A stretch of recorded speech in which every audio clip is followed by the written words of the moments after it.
Hello guys, അപ്പോൾ ഇന്ന് ഞാനൊരു ബീൻസ് തോരനുമായിട്ടാണ് വന്നിട്ടുള്ളത്. വലിയ വലിയ പാചകമൊന്നും അറിയാത്തത് കൊണ്ടാണ് എനിക്കറിയാവുന്ന സാധനങ്ങൾ നിങ്ങൾക്ക് കാണിച്ചു തരുന്നത്. അപ്പോൾ അതിനായിട്ട് ഇവിടെ അരിഞ്ഞു വെച്ചിരിക്കുന്ന ബീൻസ്, ചെറുതായി അരിഞ്ഞ സവാള, പച്ചമുളക്, കറിവേപ്പില, വെളുത്തുള്ളി, പിന്നെ അരപ്പിനായിട്ട് ഇവിടെ തേങ്ങ എടുത്തിട്ടുണ്ട്. അപ്പോൾ ഈ അരപ്പിനായിട്ട് വേറെ എന്ത് സാധനങ്ങളൊക്കെയാണ് വേണ്ടതെന്നുള്ള കാര്യം നോക്കാം. ആദ്യം നമുക്കിതിലേക്ക് അരിഞ്ഞു വെച്ചിരിക്കുന്ന വെളുത്തുള്ളി, ഒരു അല്ലി വെളുത്തുള്ളിയുടെ പകുതിയാണ് ഞാൻ ഇപ്പോൾ എടുത്തിട്ടുള്ളത്. വലുതാണെന്നുണ്ടെങ്കിൽ പകുതി മതി, ചെറുതാണെന്നുണ്ടെങ്കിൽ ഒരെണ്ണം മുഴുവനായിട്ടിടാം. അതിലേക്ക് മഞ്ഞൾപ്പൊടിയും ജീരകത്തിൻ്റെ പൊടിയും കൂടെ ചേർത്ത് നമുക്കൊന്ന് ചതച്ചാണ് എടുക്കേണ്ടത്. ഒരുപാട് അരച്ചെടുക്കേണ്ട ആവശ്യമില്ല, നമുക്ക് ജസ്റ്റ് ഒരൊറ്റ അടി മാത്രം മതി. അതിന് ശേഷം ഒരു പാൻ വെച്ചിട്ടുണ്ട്. പാൻ ചൂടായതിന് ശേഷം എണ്ണ ഒഴിക്കുക. ഈ എണ്ണ ഒഴിച്ചതിന് ശേഷം എണ്ണ നന്നായി ചൂടായതിന് ശേഷം കടുകിടണം.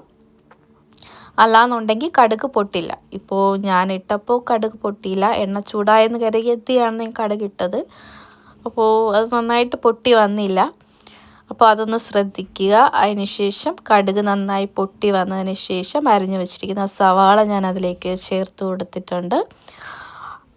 സവാള നന്നായി വഴറ്റിയെടുക്കണം.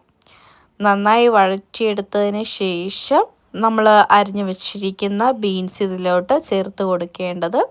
അപ്പോൾ ചെറിയൊരു നിറം മാറി വന്നപ്പോഴത്തേക്കും ആ ബീൻസ്, പച്ചമുളക്, കറിവേപ്പില ഇതെല്ലാം കൂടെ ഇട്ട് കൊടുത്ത് നന്നായി ഒന്ന് മിക്സ് ചെയ്തെടുത്തു. മിക്സ് ചെയ്തതിനെടുത്തതിന് ശേഷം ആവശ്യത്തിനുള്ള ഉപ്പും കൂടി ഞാൻ ഇതിലോട്ട് ചേർത്ത് കൊടുക്കുന്നുണ്ട്. ഉപ്പ് ചേർത്തതിന് ശേഷം ഒന്നും കൂടെ ഒന്ന് നന്നായി മിക്സ് ചെയ്ത് അതൊന്ന് അടച്ച് വെച്ച് കുറച്ച് നേരം ഒന്ന് നമുക്ക് വേവിച്ചെടുക്കാം. അതിന് ശേഷം ഇതിലേക്ക് നമുക്ക് നേരത്തെ അരച്ച് വെച്ചിരിക്കുന്ന അരപ്പ് കൂടി ആഡ് ചെയ്ത് കൊടുക്കാം. അപ്പോൾ നമ്മൾ അടച്ച് വയ്ക്കുമ്പോഴത്തേക്കും ആവശ്യത്തിനനുസരിച്ച് വെന്ത് വന്നിട്ടുണ്ട്, ചെറുതായൊന്ന് വെന്തു. ഈ അരപ്പ് നമുക്ക് ഡയറക്റ്റ് ചേർക്കുന്നതിനെക്കാട്ടി നടുക്ക് നമുക്കൊരു ചെറിയൊരു കുഴി എടുത്തതിന് ശേഷം ആ അരപ്പ് ഇട്ട് വേവിക്കുന്നതായിരിക്കും കുറച്ചുകൂടി. അപ്പോൾ എങ്കിലേ അരപ്പ് വെന്ത് വരുള്ളൂ. അല്ലാന്നുണ്ടെങ്കിൽ ഒരു അരപ്പിന് ചെറിയൊരു പച്ച രുചിയും ഉണ്ടായിരിക്കും. അപ്പോൾ നമുക്ക് ഇതുപോലൊരു കുഴി ഉണ്ടാക്കി അതിലേക്ക് അരപ്പിട്ടതിന് ശേഷം നമ്മൾ അരച്ച ആ ജാറ് കഴുകിയ വെള്ളം കൂടി നമ്മൾ ഇതിലേക്കൊന്ന് ഒഴിച്ചു കൊടുക്കണം.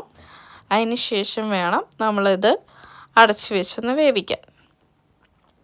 കുറച്ച് കഴിഞ്ഞതിന് ശേഷം ആ അരപ്പൊന്ന് വെന്ത് വന്ന് കാണും. അത് നമുക്കൊന്ന് നന്നായിട്ട് മിക്സ് ചെയ്തെടുക്കാം.